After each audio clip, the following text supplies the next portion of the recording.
Ayo Pak, coba kita cari brondolan jatuhnya. Apakah ada minimal satu atau dua? Itu bukan itu. Nah, ini agak banyak nampaknya ini buah mentah kita kali ini Pak. Sudah beberapa TPH nih.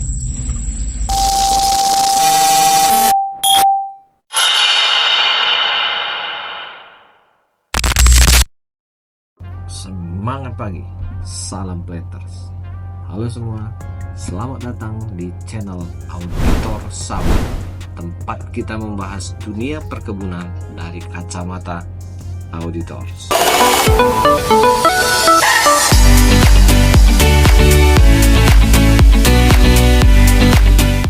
Saya seorang auditor perkebunan kelapa sawit.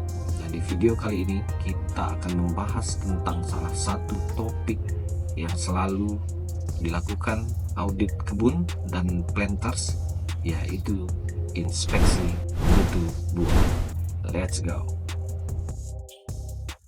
Inspeksi mutu buah adalah sebuah kegiatan pemeriksaan terhadap kualitas buah yang sudah berada di TPH. Artinya ini adalah pemeriksaan terhadap rapor harian seorang pemanen, di mana di tempat pengumpulan hasil itu atau TPH akan dinilai kualitas buah yang dipanen oleh pemanen itu sendiri.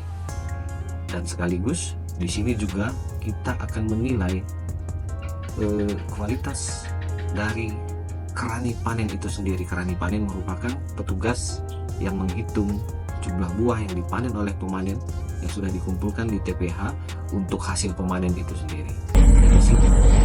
Untuk pemeriksaan mutu buah di TPH, apa aja Pak yang Bapak catat? Periksa tangkai panjang,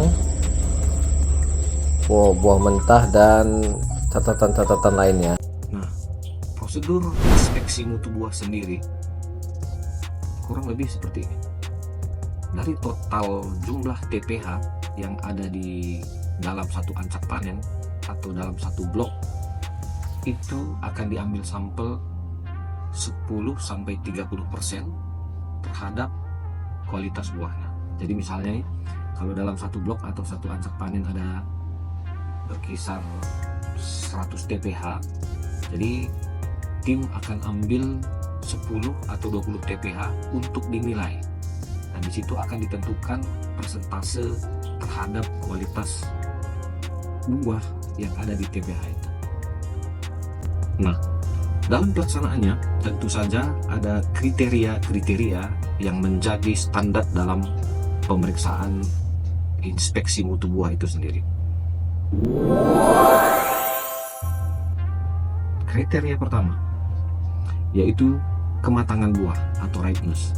Jadi dalam pemeriksaannya kita akan memeriksa satu persatu buah tersebut, apakah sudah matang sempurna, ataukah ada yang terlalu matang atau overripe, atau ada yang mentah.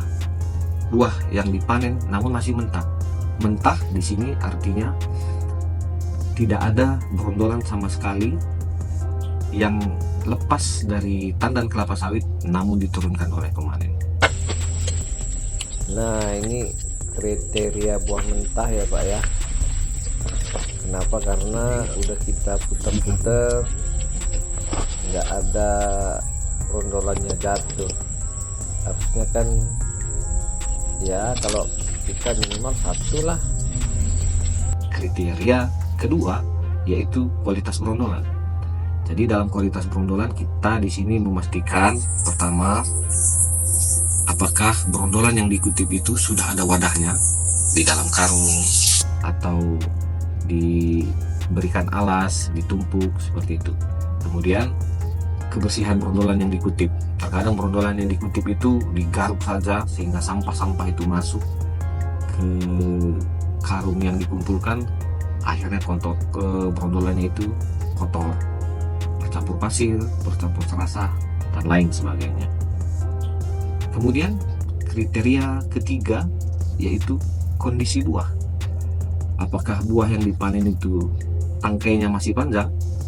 Pemanen kadang lupa tuh memotong tangkai yang seharusnya dipotong, karena tangkai ini di proses pengolahan di pabrik kelapa sawit nantinya jika terlalu panjang bisa menyerap minyak saat prosesnya. Kemudian terkait kondisi buah sendiri, apakah abnormal? Abnormal itu sendiri adalah buah yang pembentukannya tidak sempurna, namun itu memang harus dipanen oleh pemanen. Kemudian kriteria keempat tambahan adalah susunan buah di TPH. Apakah susunan buahnya sudah sesuai dengan peraturan perusahaan? Biasanya disusun baris 5 persatu, 5 memanjang, sehingga kita memudahkan saat menghitung total buah yang ada di TPH kalau barisnya sudah disusun rapi 5, 5, 5, 5, 5 atau 10, 10, 10, 10. Jadi kita tinggal hitung berapa baris, tinggal dikali 5, seperti itu. Kemudian dari total sampel buah yang dihitung, misalnya tadi dari 100 TPH diambil 10 TPH, dan di setiap TPH tersebut buah akan dinilai. Biasanya seorang auditor akan menguji buah yang ada di TPH itu, ambil satu, kemudian diperiksa apakah ada berondolan terjatuh atau tidak. Kalau tidak, itu akan kategori mentah. Nah, di sini akan ditentukan persentase adanya buah mentah berapa persen, kemudian off-ripe berapa persen, tangkai panjang berapa persen. Nah, di sini secara penerapan ada penalti terhadap kesalahan-kesalahan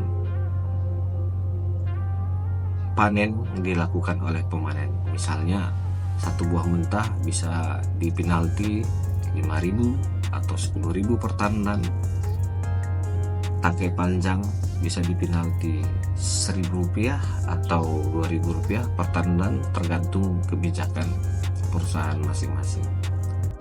Dan pada akhirnya hasil persentase terhadap kualitas buah yang ada di TPH ini akan dirangkum dan dihitung bersama-sama pihak auditor dan pihak kebun.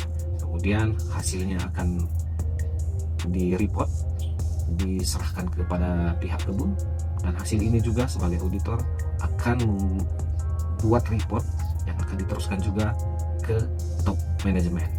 Hasil ini menjadi salah satu parameter ke para planters untuk apabila hasilnya kurang baik, ini akan menjadi pegangan untuk melakukan yang lebih baik lagi. Oke, baik rekan-rekan planters, sampai di sini dulu pembahasan di video kali ini. Jika rekan-rekan suka terhadap konten seperti ini, boleh di like dan di subscribe, dan apabila ada masukan-masukan mohon ditulis di kolom komentar agar kita bisa membahas perbaikan-perbaikan yang bisa dilakukan dalam kaitannya dengan inspeksi mutu buah di lapangan. Semangat pagi, salam planters.